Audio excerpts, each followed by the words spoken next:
What is going on, guys? Welcome to a new video. So today I'm going to be showing you guys how to fulfill your orders using Oberlo if you're dropshipping from AliExpress.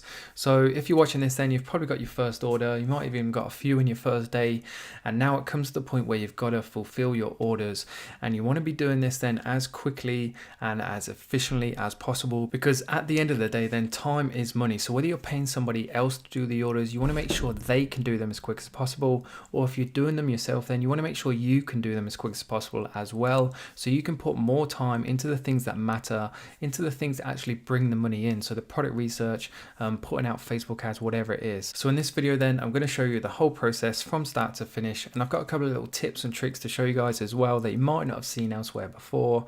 And that being said, then that's the topic. Thank you for tuning in. I hope you enjoyed the video, and let's get straight into it. What is going on then, guys? Welcome to my computer. So if you are dropshipping from AliExpress, then I 100% recommend that you use this app, which is called Oberlo. I'm not affiliated with them in any single way, but they will just make your life so much easier. It will save you so much time. As you can see, I've got 268 pages of orders at 15 orders per page. The amount of time using this app is going to save you. It's just a must have, so make sure you guys have that installed from the go. Make sure you get the Chrome extension as well. If you just look at the top right, it's this little arrow here. And it's going to pretty much almost fully automate the order process with you, whether you're processing the orders yourself or you plan on paying a VA to do it for you. Time is money, so the less time you have to pay somebody else to do it, then the more money you're going to make, and the less time you yourself have to spend processing orders, then obviously the more time you can devote to the actual things that are going to make you money. So the product research, the Facebook ads, whatever it is.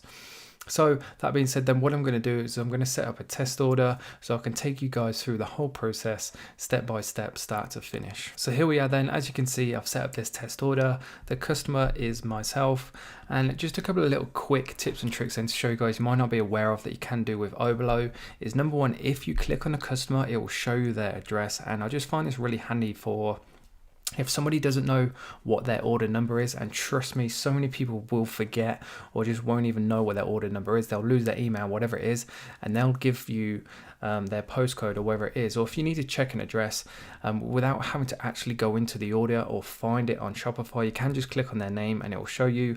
And number two then, what I always do is to make sure that all orders have been fulfilled.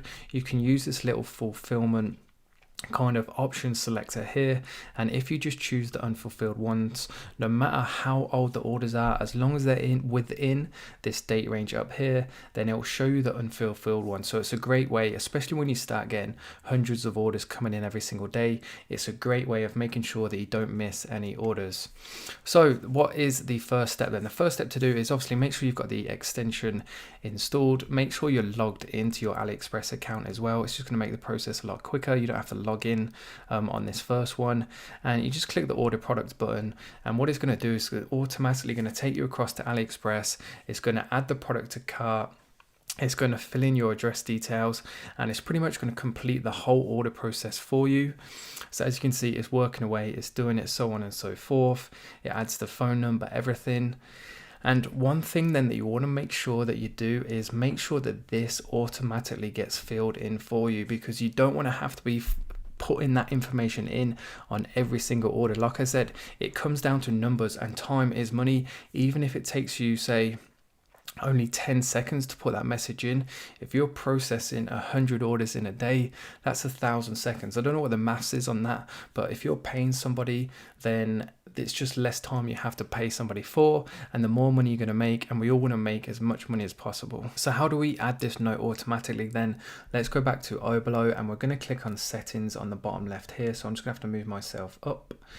We'll click on settings, and it's going to take you to this screen here. Now the reason that's hidden is because I don't want to reveal the name of this particular Shopify store, but a couple of other tips as well, or just one tip I guess, is make sure you click notify my customers, and then that way when Oberlo, when you sync your orders and an order gets marked as shipped, it will mark it as shipped in your Shopify backend as well, and it will notify the customer. And then if you put your custom shipping tracking URL to this, what it does is when it sends the tracking details to your customer, it uses this URL and it will also put the tracking code on the end of that as well, which makes it a full link. So when people click on it, then it will show them the exact tracking details of that particular order. As long as you use an ePacket, it will show them the full details. They won't have to import their tracking ID, whatever it is, it will take them straight to that tracking page that they're going to be interested in. So the way to add that message then, so you don't have to add it every single time, if you click on suppliers, and this is where we're going to put it in. So you want to make sure you choose a default shipping method. Obviously put that to ePacket. If we go back to our cart page, you can clearly see it changes it to ePacket automatically. And you can also override the phone number as well. I put my own personal number in there just because if there's a problem with delivery, then I need to know about it, not the customer necessarily. I can always let the customer know if they need to know. But again, I've just put that to a blank one, so I don't want to be giving out my phone number, obviously. And then the custom note, whatever you put in that box will be in the note box on AliExpress. So what I tend to do is always use this format just purely because it reminds the supplier that you want to use ePacket. Believe it or not, there was this one particular supplier, I can't remember who they were, but it was for a bracelet, and even though I selected ePacket, they sent everything by AliExpress standard shipping, and just the headache it gave me was just unbelievable. So from that point onwards, I always reinstate the fact I want it sent by ePacket.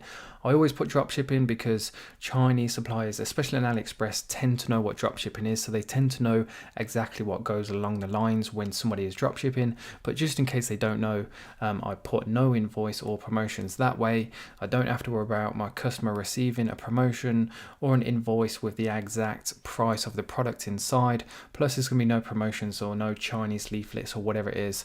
So make sure you've got those custom notes, phone numbers, and the default method is ePacket. It's just going to save you or whoever's fulfilling your orders a lot of time. So moving down then, there's not really a lot more I can say in this. You can choose your payment method however you wish to choose to pay. As you can see then, I'm using the Visa debit card. It's quite a popular question, in fact. Do people use credit cards? Does it have to be a business debit card? Whatever it is. And pretty much it depends on what your circumstances are. If you are trying to cash flow things really cleverly and you don't have a lot of money to start with, then credit card is a potential option, but just be very careful and very disciplined with how you spend your money. But otherwise I just go with a debit card. That way I haven't got to worry about borrowing money that I don't have. And plus I try and be clever about the way I cash flow things. So I put the money in up front and I make sure that I've always got enough money coming in to cover what's going out, if that makes sense, or what I'm spending on orders. Just that way I don't have to wait for the Shopify payouts before I place somebody's order. When it comes to drop shipping, everybody knows the shipping times are rubbish, so we want to make sure that we're placing our orders as soon as possible. Me personally, my VA does it every single night. Once midnight goes, they place absolutely every single order for that day, and that happens pretty much every single day.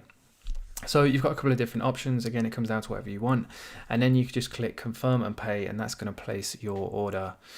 And then that being said, that pretty much covers the whole order process.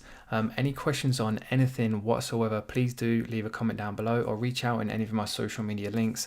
I do get back to every single question. If you want answered more quickly, then leave a comment down below. It does sometimes take me a couple of days with my social media links. But anyway, that being said, if you are still watching, thank you very much. I really do appreciate it. If you enjoyed the video, if you learned something new, please hit that like button as well. And that being said as well, then thank you for watching, and I'll see you all in the next one.